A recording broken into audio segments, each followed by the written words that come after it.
Hello and welcome to another comedian's interview for my blog and podcast, A Rich Comic Life. My name is Richard Gill and my blog describes my experiences of watching well over 1,000 comedians for nearly 50 years. I'm delighted to welcome my guest today. It's Mr. Logan Murray. Yeah! Please. No autographs. Hello, my friend. How are you? Yeah, not too bad. Thanks for asking me on, Rich. It's my pleasure. I'm delighted to have you as a guest. Is everything all right? Everything okay? Yeah, I mean, I'm just sort of gearing up for. I've got some summer workshops coming up abroad, so right. I'm just sort of unpacking my bikini and thinking I'll get my legs waxed. Good on you. Yeah. Well, it's show business, isn't it? Exactly. You know? Yeah. I'm delighted you're my guest, and we're going to have a chat about your comedy career. Yeah. And the first question is, how did you become a comedian in the first place? Why bother? Oh, you sound like my mother. Well, I mean, there's a sort of a longish version of it. I mean, the short version is it was a mistake. Wow, I doubt that. No, honestly, it was. How far back should I go? Right. Well, I mean, feel free to just cut this all out if it's not seriously, because it's just anyway. So I thought when I was at school, I wasn't good for anything. I did art, and right. I did a couple of other A levels, but I didn't really fancy doing anything else. So I thought I'll go to art college, because my original thought was going to be a graphic illustrator. I think it would have been a terrible graphic illustrator, but never mind. That's what I thought I wanted to be, because you don't know when you're 18, 19. You know, you just go, "Ooh, we're good at. I'll do that." And anyway. This is the short version. Bear in mind, this is the short version. Please do. Okay. It's great. So, all right. So this is 1979, and I realised that being graphic illustrator was quite hard work. You had to, really. It wasn't like, when you're at school and you just paint or you sculpt and that's it. So it was quite hard work. So I pushed more into fine art, right? Like oil painting and stuff like that. And I thought, well, that's quite hard as well. So I started getting into stuff that we would now call installation work, but at the time we called it performance art. And I was looking around for degrees, because to get into uni then, because we got grants in those days as well. So to get into uni, you had to have a 1 year foundation course in art, right, in a local art college, plus 2 A levels. Anyway, I signed up for this course called performance arts. And I signed up for the wrong course. Basically, it was drama, dance, and music, which I had no plan on doing. So I was wandering around with my portfolio for the first, semester, going, "Why do they want me to wear footless tights?" It didn't make any sense. But anyway, so I got sucked into that, and I quite liked it. So I finished my first degree, and they said. Some mates of mine who were musicians said they wanted somebody to front their group, and their group had a cellist and 2 opera singers in, and they just wanted somebody. They were too embarrassed to introduce the song, so they wanted me. So right. Massive ego, low self-esteem. I thought, great, I can do this job. And that was just about the time that alternative cabaret was starting. Wow. So they'd be about 83, 84. That couldn't be better, yeah. Yeah. So I was pushing us more and more towards doing gigs like King's Head, Crouch End, or Ball and Banana, or Jongleurs, when it was just one venue and stuff like that. And we went down quite well. I mean, and then one day they couldn't make a gig, and I spoke to the bloke around the Banana Comedy Club, and they made me call to cancel a gig, and he was quite rightly pissed off at me. Go, this is really unprofessional. Going, oh, no, it really is. They said, but if it's any, I mean, I know we're doing a 15-minute slot. All I can do is I can come down and try and fill the time with some of my stupid poetry. And he went, no, you're all right, mate. I don't really like poetry. Then he called back and he said, well, somebody saw it at Jongleurs and they thought the poetry was quite funny. So do you want to come down? So I did the gig, and he said, "That's brilliant. I'll pay you next time." And I thought, well, that's going a lot further than splitting it 7 ways with the band members. So so that was my first solo gig, and then I That was just my did next more and more. question. Yeah, and then what happened was, because there were only about 3 or 4 stand-ups at the time. There's Jeremy Hardy. I mean, Jerry Sadowitz was a little bit later. Mark Steele, a couple of others who are really good, but are now doing other things. Yeah. And the rest of us were just, you probably remember, just messing around doing really weird music hall type acts, or do you remember the Iceman?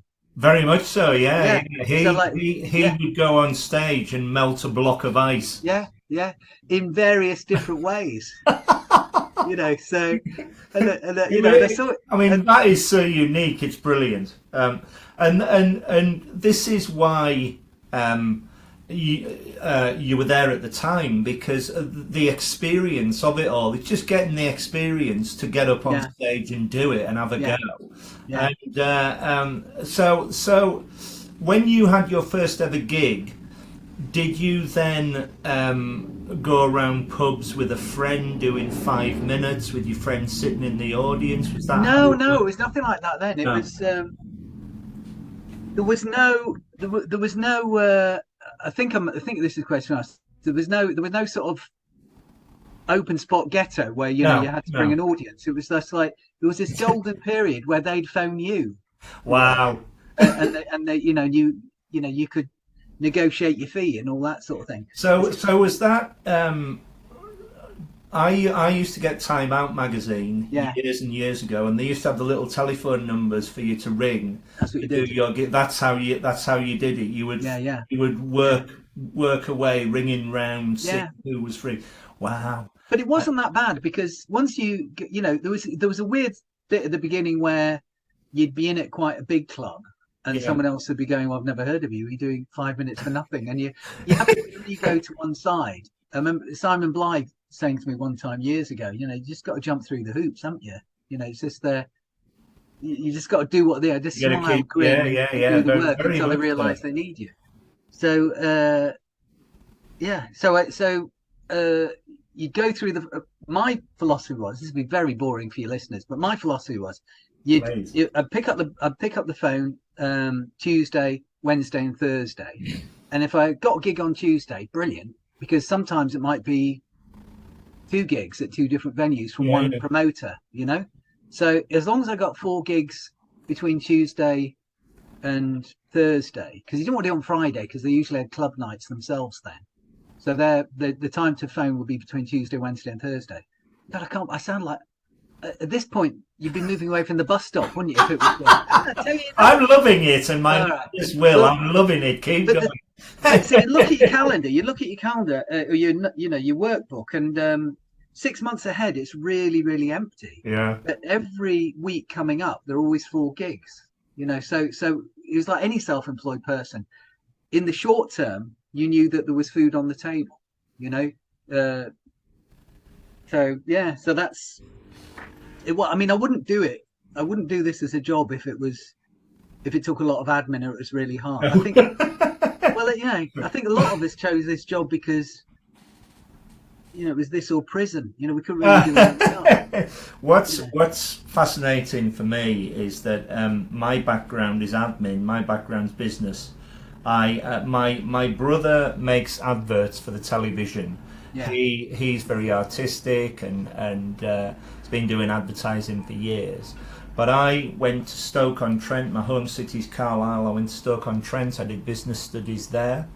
And however, my first ever gig was Les Dawson on holiday with my mum and dad and brother, aged 7, at Scarborough. I'm very jealous. I wrote that down, and then the next year we saw Tommy Cooper. Yeah, that was incredible. I got the bug for it. And every gig I wrote down. I'm one for writing great long lists. So I've got a spreadsheet of absolutely every single act I've ever seen. Yeah, which is extraordinary. and that's how the blog started. My friend runs a business in Carlisle, and she said Yeah, she's crying out for a blog. And yeah, yeah, I basically said, "What's a blog?" yeah, Because I'd written it as a book, yeah, and the blog is brilliant because it's never ending. I can keep yeah, doing it yeah, forevermore.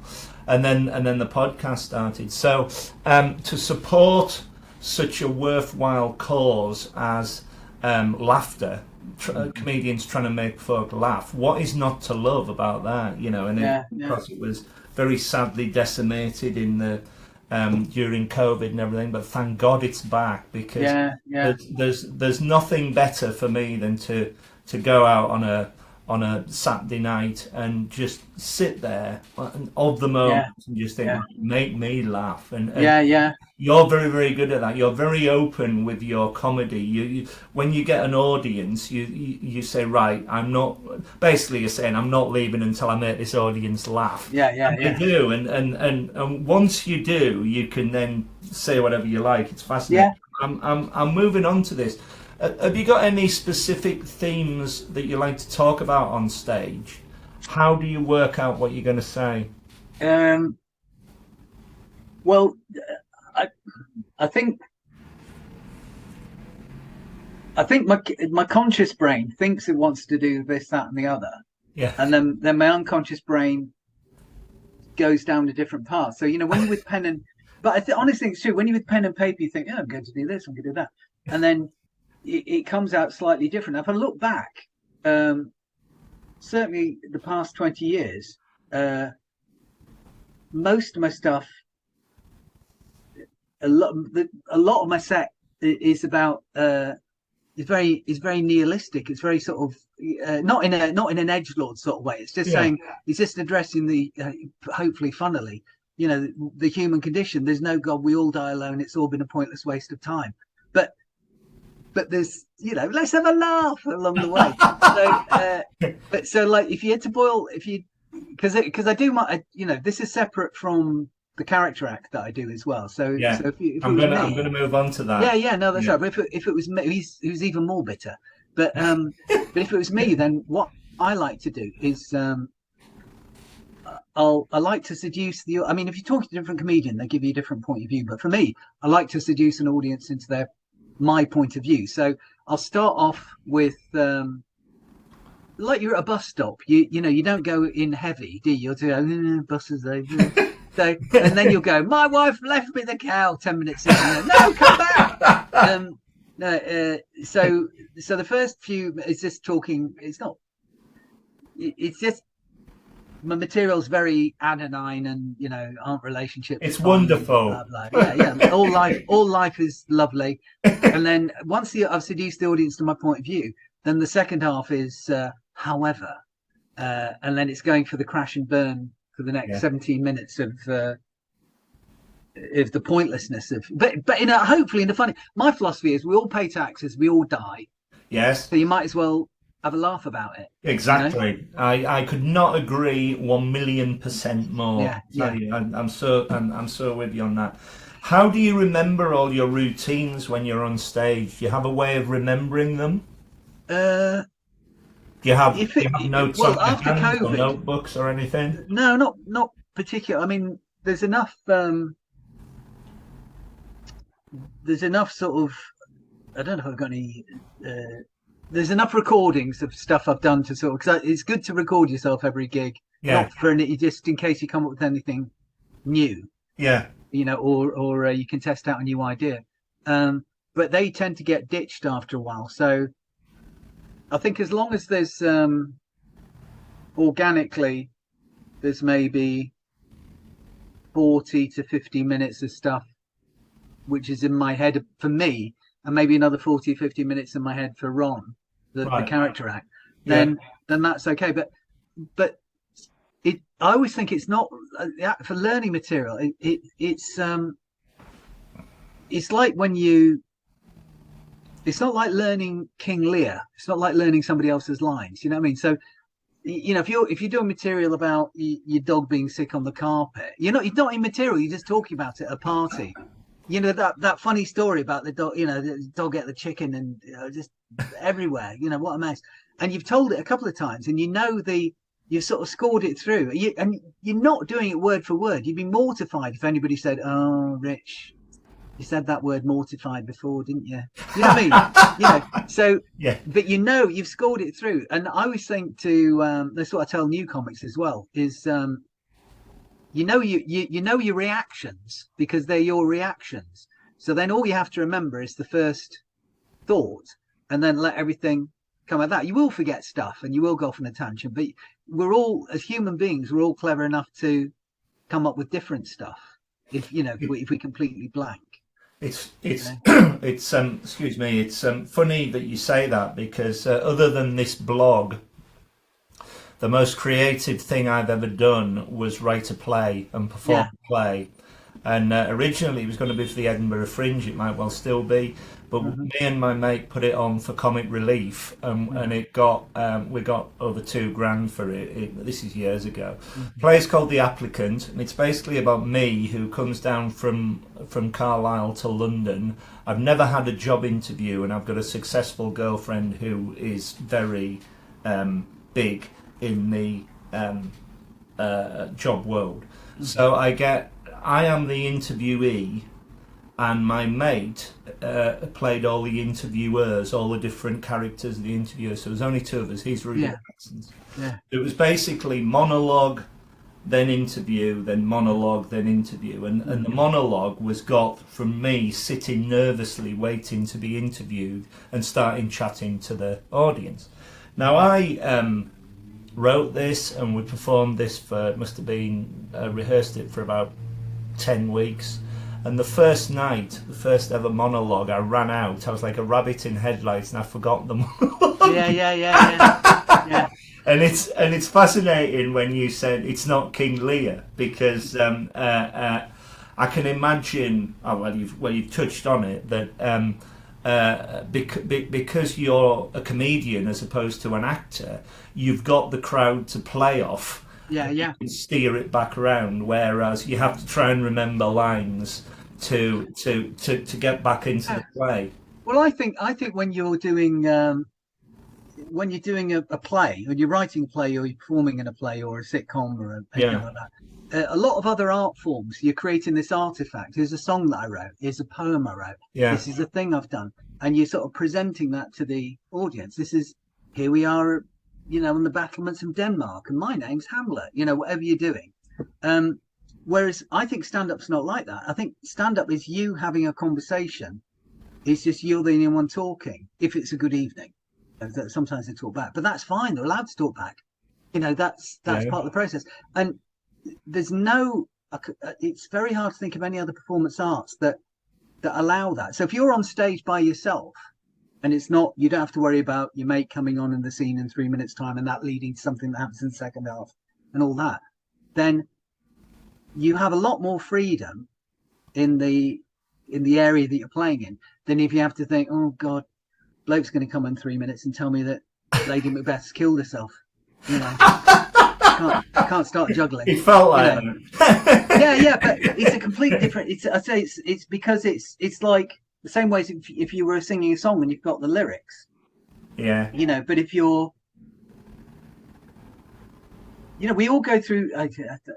It's very trite what I was about to say, but you know, we all go through life without a script, and yet we seem to entertain each other quite a lot. You know, that's a very good analogy. Yeah, but so I think that basically, you know, I know what my position is on,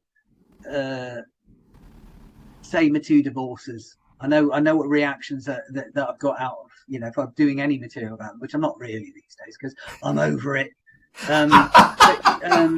But you know, so I know I know what my take, you know, on you know your take on that time you were dissing Greg's. Yeah. You know, so you know what I mean. So it's like you know your reaction shot to it, and that leads to the second, which isn't.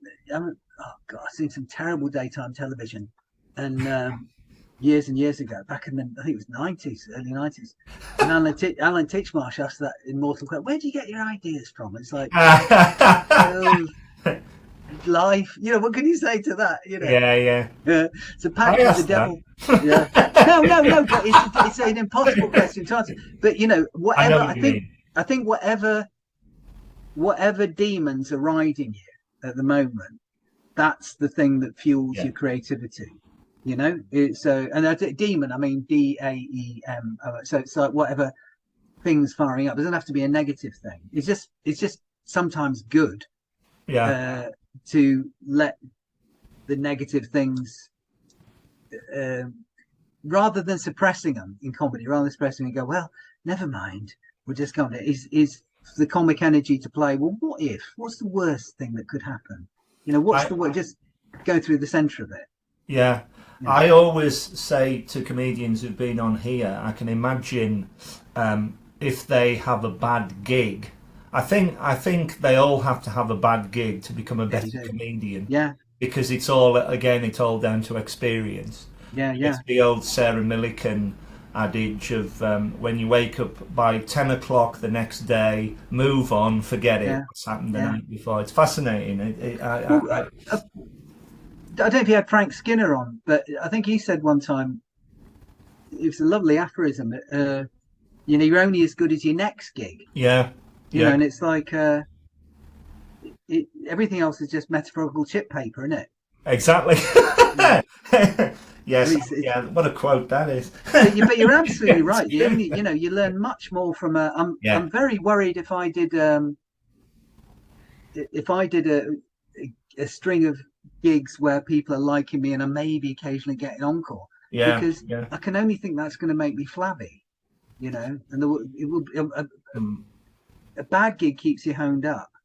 I have if there is a criticism with my blog, it's that I like everything, and the way I look at it is, I'm in the audience having the best time, and I think my passion and enthusiasm is shining through when I write about all the experiences, because it's all about me and the audience, really. Everybody says sometimes, you like everybody, but I counterbalance that, because if nothing else, I give them the benefit of the doubt of having a go. But you can tell, because I sit in I never heckle, but I sit in the audience in silence instead of laughing out loud. But that's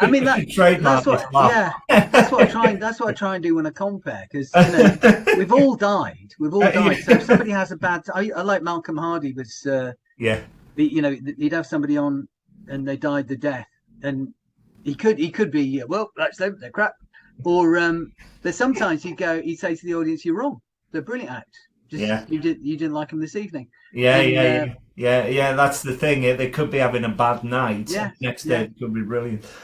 Just to bore you, there was I did a gig at Farnham donkeys years ago, and I was a bit crap. But in my defense, it was a night of music, and I think music energy is different from comedy energy. Yeah. So if you're doing a mixed evening, if it was up to me, I'd put the comedy on first, then the music on afterwards, because it's a different part of your brain, I think. Yeah. Very much so. So, but anyway, so I went down lackluster at this gig, and these art students at Farnham Art College, took it upon themselves to sit me down and tell me exactly how shit I was and why and why I should be ashamed of myself. You see that bloke there? He's our mate. He's just got into drama college. He's going to be much more successful than you. And the bloke's going, wow. And they went, gritted teeth and all that, went back. Then about 3 years later, I was doing a club in London, and again, died on my ass. But in my defense, it was, I got asked to do a GAY club.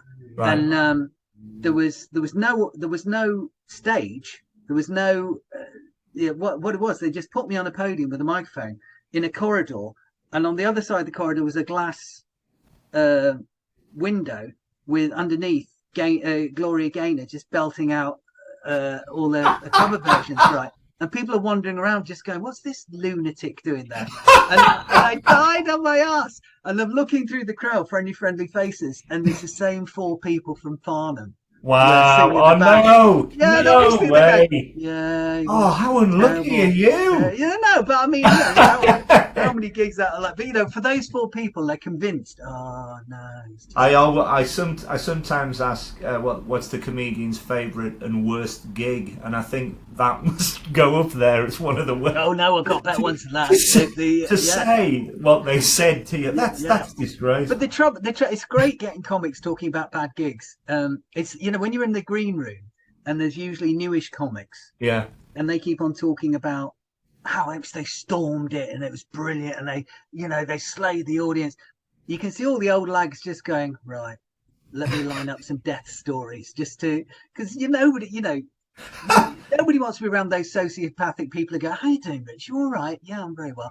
I've just landed a 3-deal contract with, who wants to, get out, you narcissist." So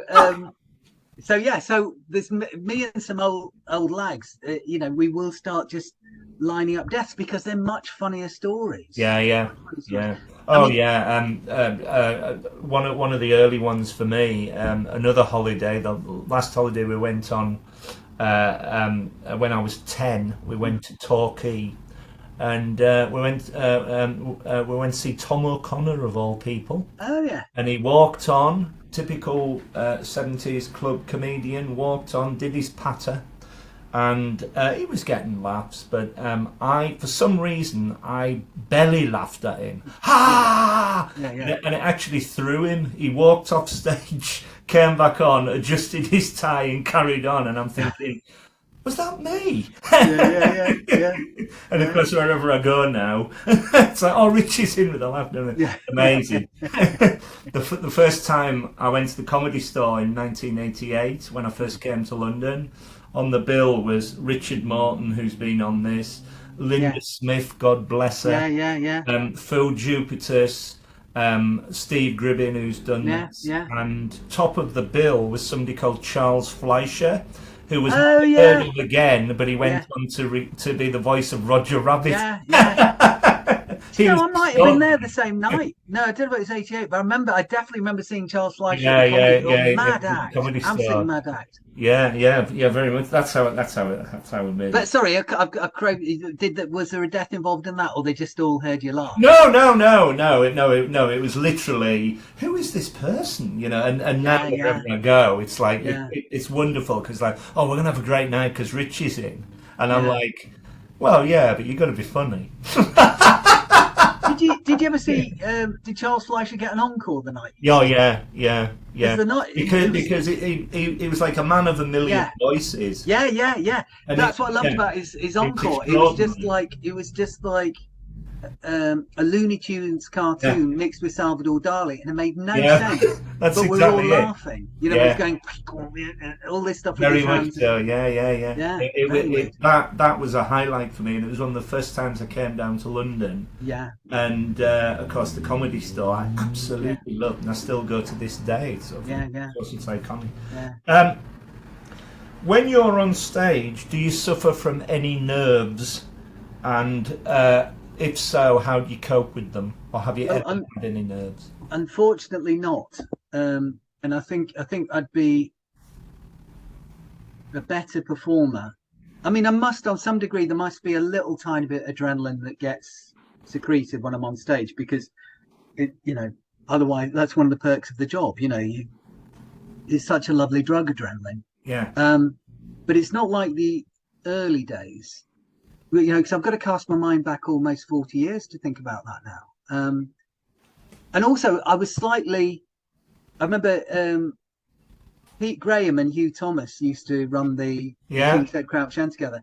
And when they set up, we got a year's residency, this weird musical group I was in. We had wow, I've probably seen that. Yeah, right. So I used to go years ago.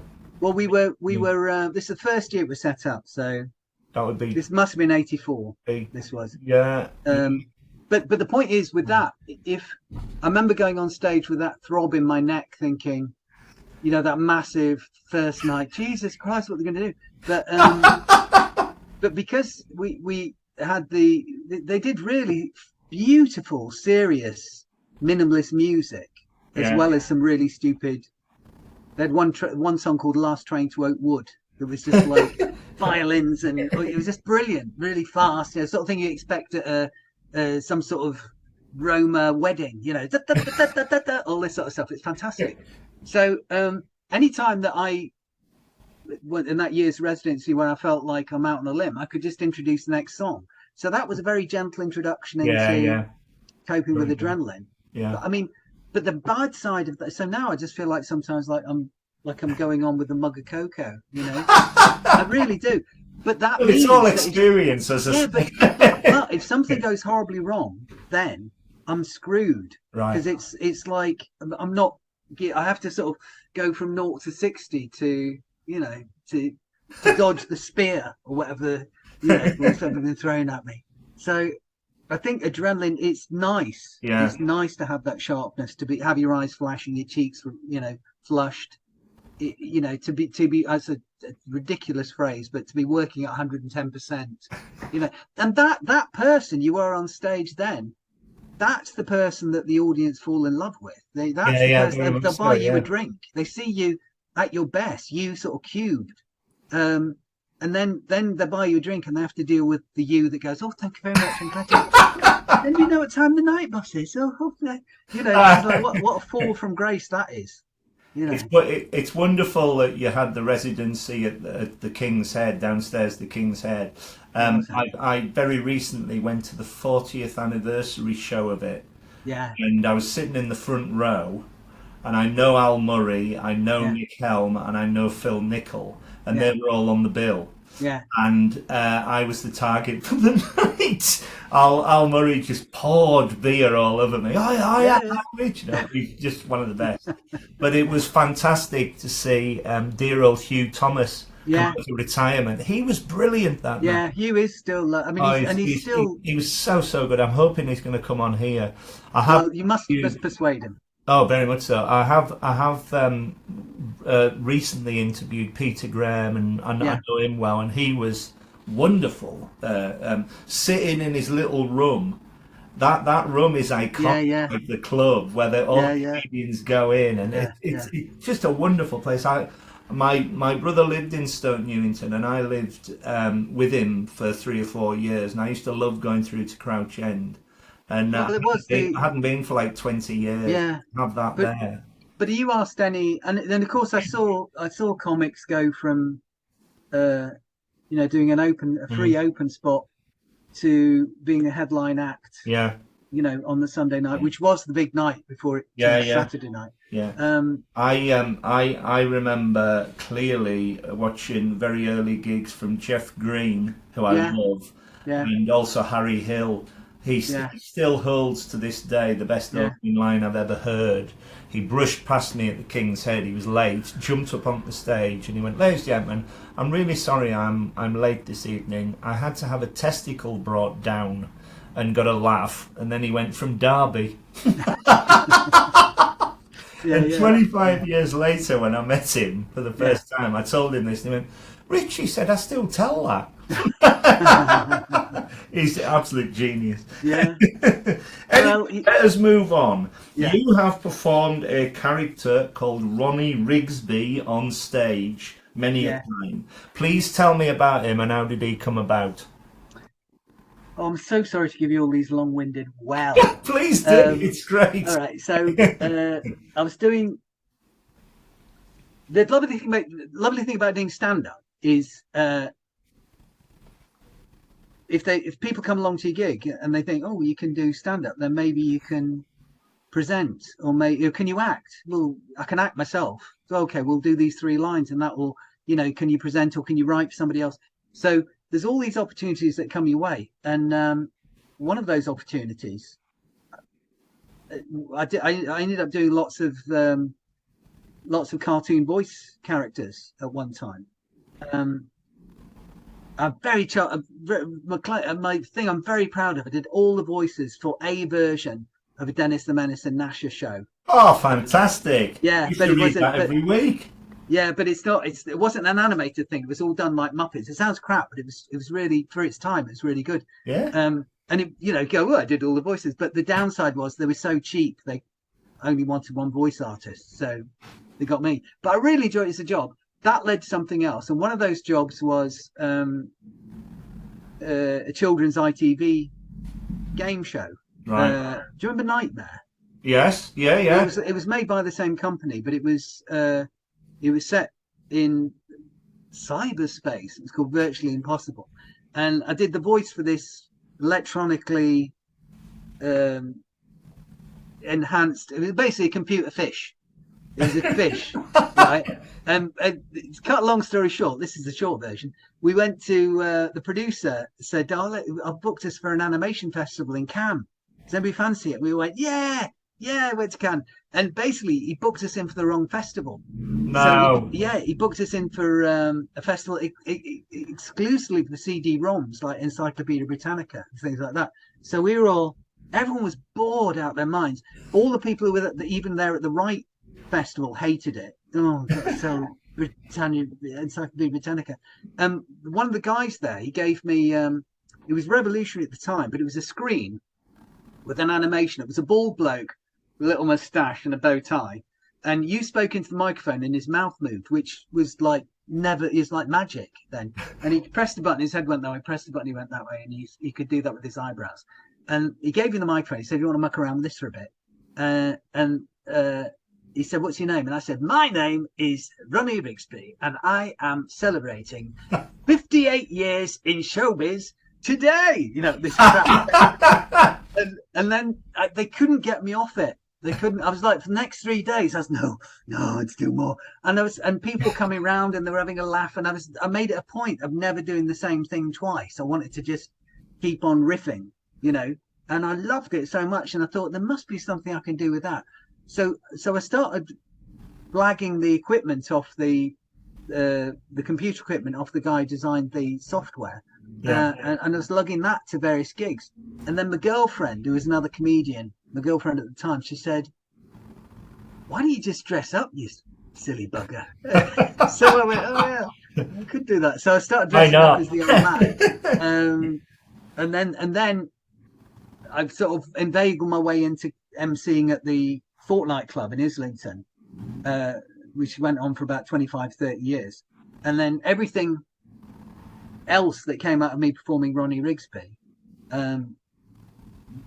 sort of had its genesis there. But and I've got to say, the Fortnight Club, as you'll know this, but some of your viewers and listeners might not, it was one of the few clubs of its time. That and Every Other Monday, there were the two sister clubs. There was the only place where established comedians could try out new ideas. Right. I mean, of course, we could try out new ideas on the night, but we go for a pizza afterwards, and it was quite nice to see people socially, So So it was a brilliant thing to do, and you got to see everybody. You wouldn't see somebody for 6 months, and then you'd see them there, or you'd see somebody you've never met before.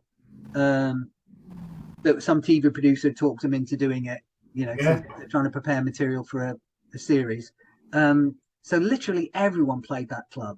That's fantastic. Yeah, and it was a really, and it had, the thing about it is as well, it had such a buzz for a while. We used to get it was like, because it was for the internet as well, but it was like it was the thing that people in, I can't remember, Blur. People from Blur came along, and because this was a cool thing to do. And that's brilliant. And one of the other nights involved in that same venue, which was it was the Market Tavern. I think it was the Market Tavern in Islington. One of the other nights was set up was Simon Munnery's Club Zarathustra. Brilliant. So the whole venue had this really. I remember Joe Brand, Jim McCarver, and Mark Lamar put a band together one week. So it was just great just seeing. That's the magic of it, seeing it all happen. Yeah. Brilliant. What was it like working with Jerry Sadowitz in the show Bib and Bob? Tell me about that. It was really,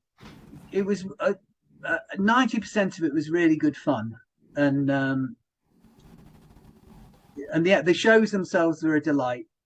Jerry is an incredibly generous performer and also an incredibly generous writer. I mean, especially Bib and Bob kept on going. Basically, it started off. Well, I'll tell you this in a second. I didn't want to forget my thread. So a few years later, he had a series on Channel 5, Geriatric. It was like magic and comedy, and he asked me to be one of the regulars on it.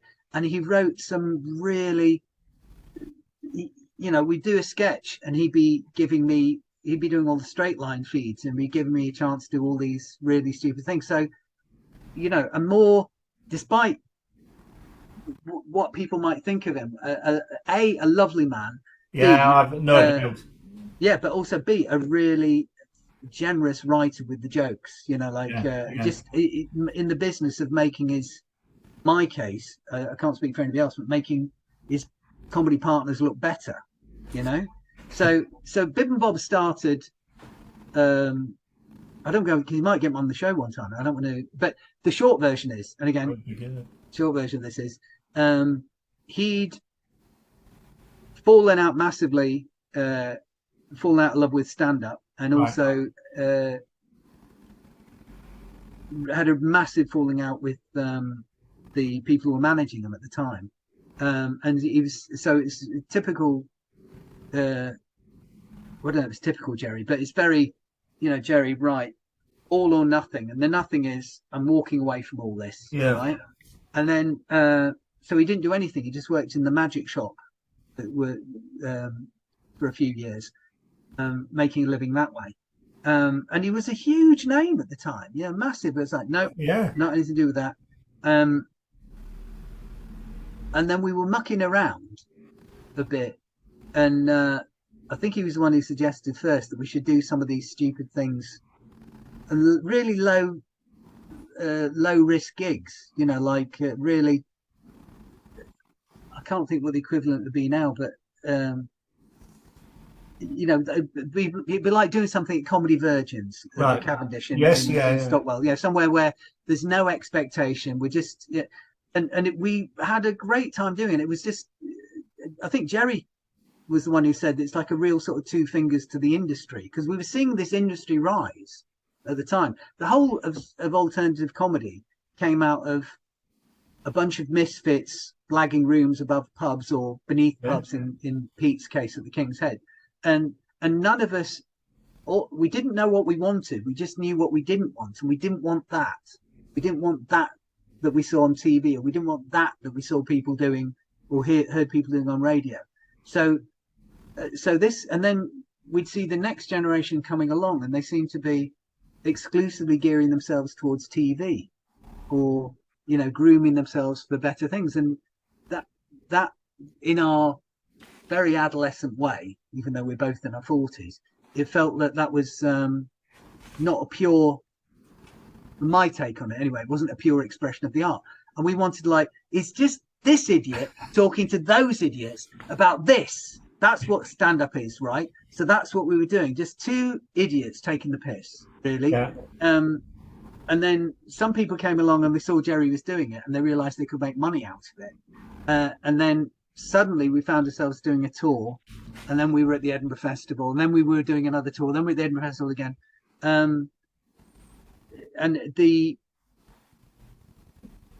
So it was good fun, but we'd have, massive breakups.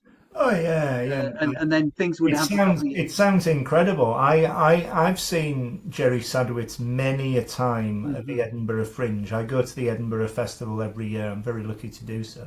And if he's playing there, I will go and see him. Yeah. Initially, it's like the shock value of what he's going to do or say, but once you're in that world, the construction of his jokes, delivery is just perfect. He's one of the best comedians in Britain, I think. I really do. And also he's got I'm slightly biased, but he's got a real, when he wants to, or when he gets into that headset, he's got a real, despite what he's saying, he's got a real charm. He's got like you say, just draws you into his world. Very much so, yeah, lovely to watch. yeah. Um, Brilliant, wonderful. Let us move on because I want to talk about your comedy courses that you run. I've written down joining forces with the Amused Moose Comedy Club. You created the Stand Up and Deliver comedy course. Your comedy course is still run today with lots of comedians such as Greg Davis and Rob Gilbert going on to greater things. What do you teach on the comedy course? And it must be very rewarding for you to do so. yeah, it is. I've got to say, because I've been doing it about 20 years now. Yeah. What happened again? Hugh Thomas. Hugh Thomas gave us a call, and he said, "We've had Tony Allen as a comedian in residence Brilliant. on our Middlesex Uni Performance Arts course," which is the thing I did all those years ago, thinking why are they singing Oklahoma, and all that sort of stuff. And they had Hugh and another guy called Arthur Huss got a stand-up module going, and Tony couldn't make it one year, so they said, "Do you want to be the comedian resident?" And I really enjoyed it, and it sort of tied in. A couple of years earlier, I got really ill with an autoimmune complaint. Nobody could work out what it was, but I was like, it's really. I mean, most people die of it. I had to learn to walk again and stuff like that. Oh dear, man. And but I'm 100% touch wood, 100% better for 30 years or so now. And so I did a part-time MA, and I twisted it all towards comedy. And I had some vague ideas, which sort of crystallized a little bit during the thesis. But it was I just thought that the way academics talk about comedy is different from the way we experience comedy. And very arrogant thing to say, but I felt I was like, again, a bit like alternative comedy. I didn't know what I wanted, but I knew I didn't want that, So I did a few things. So they asked me to go back to university for a pittance because you get paid nothing in academic world. And then Hills Jago, about 2-3 years later, she originally she approached Hugh, and Hugh declined. No. I get it. Yeah, and he said, "But you might be interested in this," and so I went, Hill supplied the venue. She did the admin. He did the marketing for it, and we thought it was a one-off. I thought my view at the time was, well, you can't teach people to be funny. You can, if you're funny, you're funny. You can maybe, you can help the ones who have got funny bones, and everyone else, you can give them an experience or make them the public speaking less painful next time they do it and all that. And the first course was brilliant. I mean, name dropping, I won't name drop, but there's loads of people on it who are in a much higher tax bracket than I am now. And I got to spend, I forget how long that was, but then most of the courses tend to be 10 weeks, and they're usually 3 hours an evening. Might be slightly different than that first one, but I get to spend the time in this place with these people and just watch them light up and watch them go, yeah, and find their own internal idiot and do this stuff. And then we finish with the showcase at the end, and they do this thing. So I was working with Hills for about a long time, I think maybe about 12 years. And then we had a massive falling out, and I started doing it by myself now. So well done you. Yeah, because, there's two things I want to say.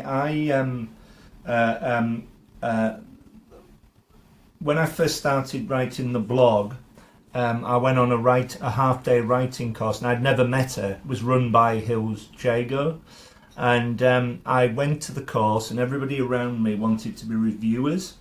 And she came to me and she said to me, we forget why we invited you. And I went, I mean, charming as, and I went, I'm not a reviewer, I'm not a critique, I'm not a reporter, I'm not a diarist, I'm a member of the audience out to have a good time.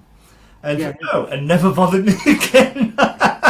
Yeah, And I thought, well, what a great answer that was. That's one thing. But the other one was, I wanted to thank you. Correct me if I'm wrong here, but one of the people that went through your comedy class was Fred Ferenzi, Peter. Yeah. Now, I used to be a civil servant, and I worked with him 20 years ago. Yeah. And I've known him for years, and he suddenly announced, I want to be a stand-up comedian. And so we go whenever we can, and we love it. And, He's lovely. And I'm so pleased that this year he's back. He's being as the character Fred, but he's also being himself. He's got to go at the Edinburgh Fringe, which I hope he'll bring to London. But in Pete's Fred Ferenzi, Peter's defence, he never had to deal with Hills Jago. So he signed up for She's fine. I've worked with loads of people all over the world. I mean, I do workshops in Shanghai. I've done them. I go to Greece 2 or 3 times a year, do stuff in France. Work with loads and loads of different people, and it never felt like doing 3 rounds with Mike Tyson. What I think is she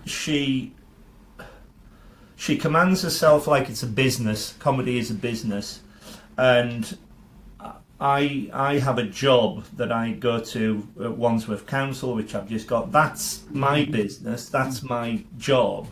The comedy is to relax and to enjoy and all the rest of it. As soon as this blog and podcast become a business and the whole thing's not monetized at all, it's all free for people to look at and see, then I know that something will be wrong. And I think the passion for doing it I'll have forevermore, and trying to find new comedians. But because I don't, it's awful because I'm snipping from the sidelines here, but in her defense, yes, of course, she's what I ever think. There must be something. No, she's created a brand. She's created an amazing comedy club. Yeah, she's it helped lots of new comics, with stuff, in terms of giving them stage time, and also not much more importantly, but as a gigging comic, she paid. She paid. It was like the Amuse Moose is a fantastic gig. You did. Oh, it is. Don't get me wrong. Yeah. She invited me very kindly to the new Act of the Year, the Fringe. Yeah. And I was in the audience for that. And Ian Smith was the compere. Yeah. And Maisie Adam won it. Yeah. And Louise Atkinson, who I know very well, she was on the bill. So was Josh Balfe. Yeah. It was an extraordinary lineup. So she's very, very good at what she does. Yeah. It was just the way she did it. Yeah, no, she has a bit of but that's just her, Greg Davis was always going, why don't you just leave her? And I was going, well, and it's lazy. And the fact she was a good administrator, she was really good at all that. Yeah. But there was a very messy divorce, really was. But back to Fred, just a very brief. Yes, indeed, yes. But back to Fred, he did a completely different thing. There's a lovely guy who's based in Tring in Hertfordshire called Ben Morehouse. Yeah. And he set up this thing called the Tringe Comedy Festival. That must be 12 years ago. And I moved out to Tring, a village near there. Yeah, I saw these posters that said Tringe Comedy Festival. Underneath it said, the world's 7th longest comedy festival. And it just tickled me, that thing.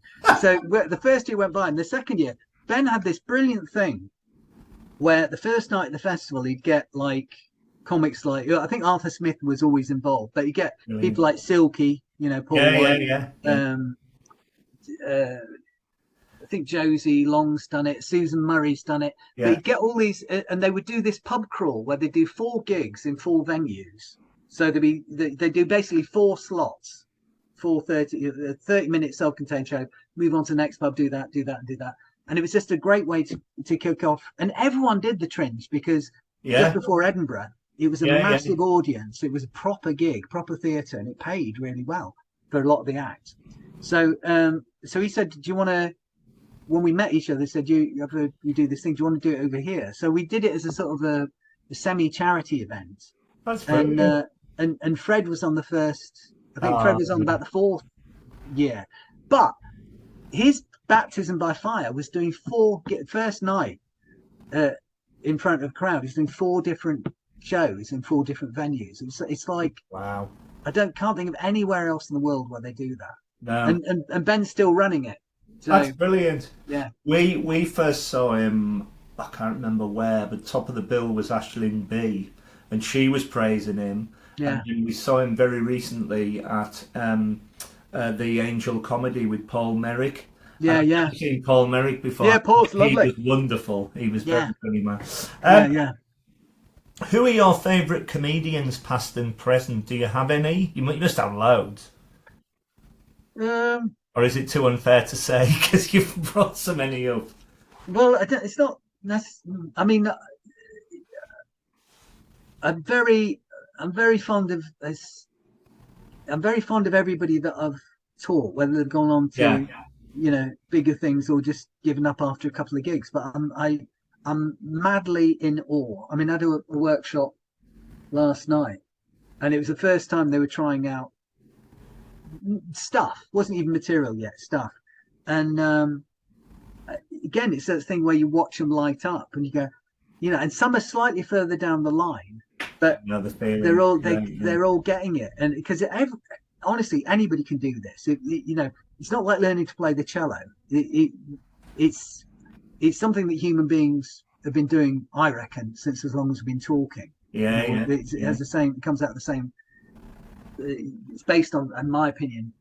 Anyway, so that's boring, but it's something where human beings are really good at. So it sounds really self-serving, or really mealy mouthed rather when I say it, because sometimes in an interview I'm asked it, and the short answer is whoever I'm working with at the time tend to be my comedy heroes. Yeah, yeah. And the negative side of that is I've never liked somebody's material.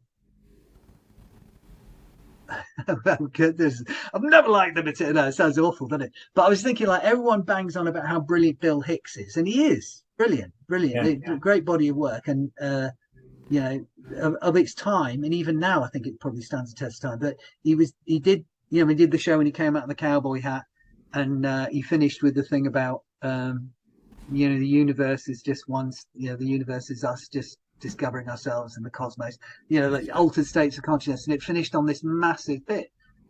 Loved that bit. Loved the political stuff at the beginning, but the middle bit of his set for his first hour show seemed to be just the stuff he was doing in clubs in the Midwest, and it was like, start with your best stuff, finish with your best stuff. Don't worry about the stuff in the middle. So he's brilliant. He's brilliant, but I wouldn't say he's like anybody else. He's not a comedy hero because he did the crap bit in the middle and we got laughs on that. But it was just, I know what you mean.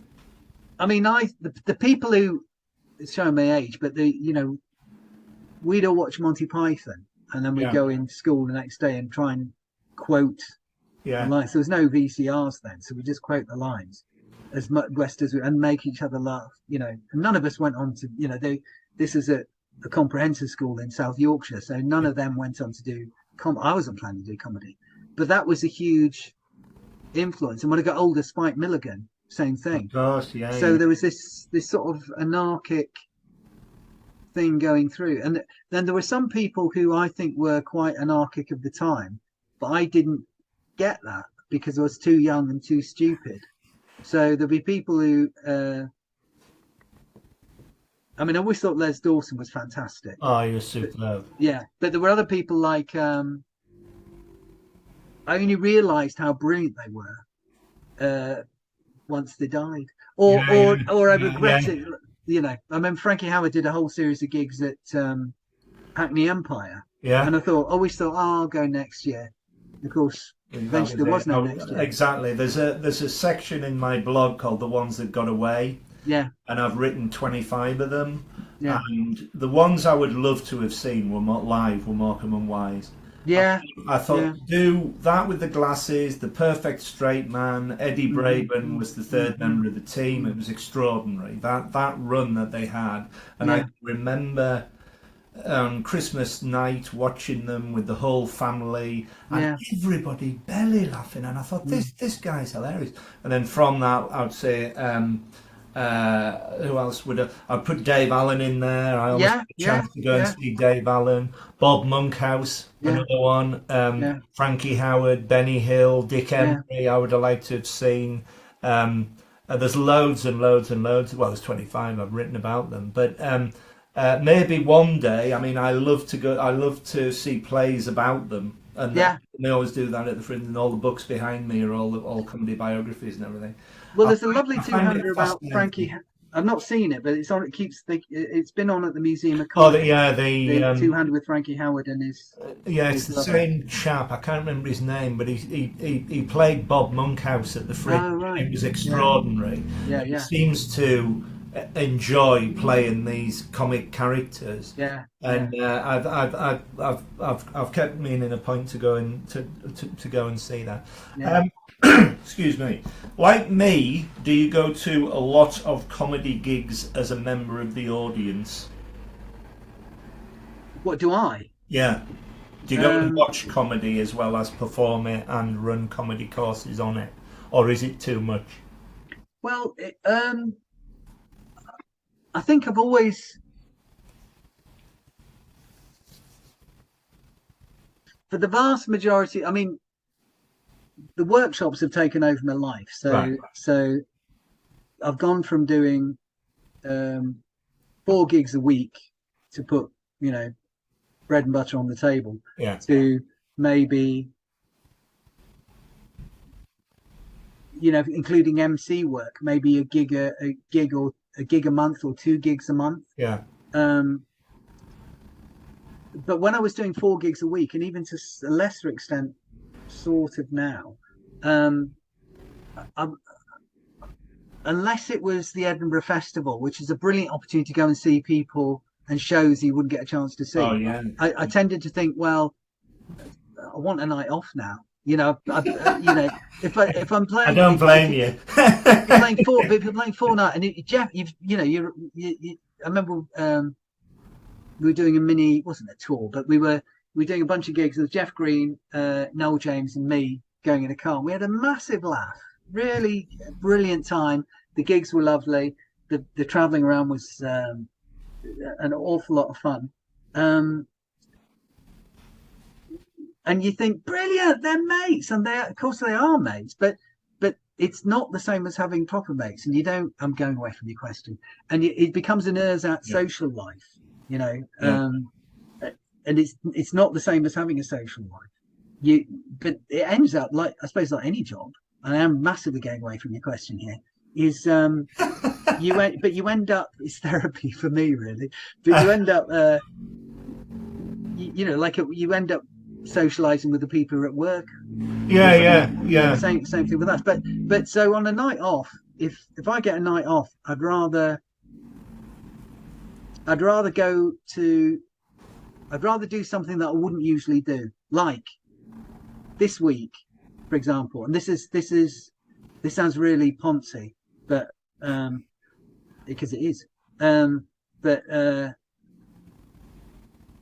went to see a countertenor at the Wigmore Hall in London. Good lad. Good Yeah, man. yeah. But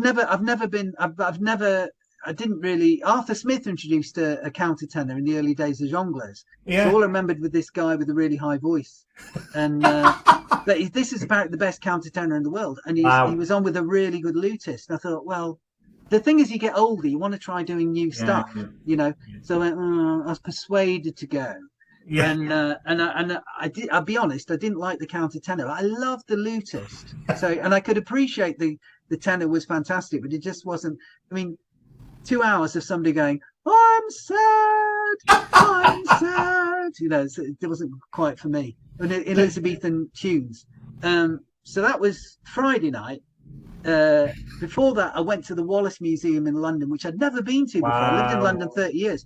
so that was like, like that book, The Artist's Way. Yeah, The yeah, woman who yeah, wrote it. yeah, She had this lovely idea in that: take yourself on a date, yeah, do things fresh, feed your mind, do things you wouldn't usually do.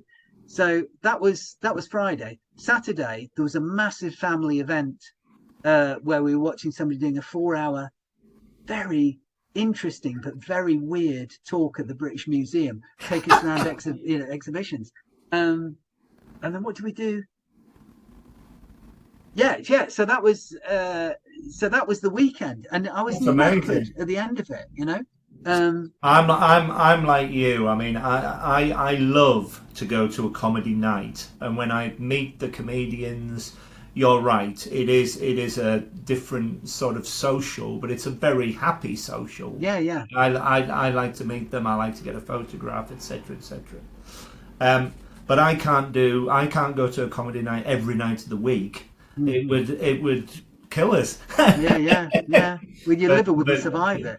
but as I say, I love to go, and I'll support them forevermore. Yeah, It's, yeah, it's, it's wonderful finding new talent and original yeah. comedians, and it's just a joy.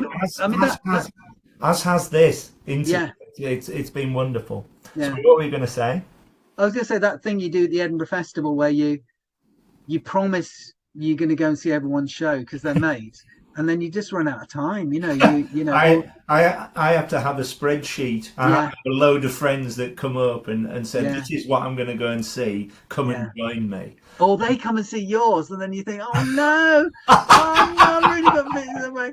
What I try to do, because the last few Edinburghs I've been up directing shows, and that's Right. much more civilized.